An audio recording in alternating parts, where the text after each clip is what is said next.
ibulu nwaanyị Igbo na-ala onye Awụsa biko kwụsị ya.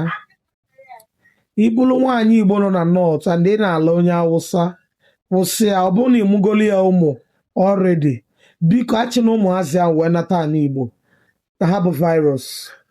Iwe wenego na ihe anyị na-afụ na most of them na fight against Nnamdi Kanu bụ ndị nnefa tụtasịrị ime n'aka ndị Awụsa. Biko ka anyị na-ayị unu young girls, unu atụzi n'ime n'aka ndị Awụsa, unu atụzi n'ime n'aka ndị Fulani, na ọ na-enyezi anyị nsogbu. O nwere onye ya ekwuye, aya m ekwuye. Ihe adụchilu m ọtụ gị, duchielu m ọtụ gị, ladebe onye Awụsa na ala adapụ gị. Anyị nwere ụmụ nwoke Igbo gbasiri ike, amụba kwụsịrị ike, jee labazia ndị Igbo, alazi na ndị Awụsa, alakwu na ndị obe mmanụ.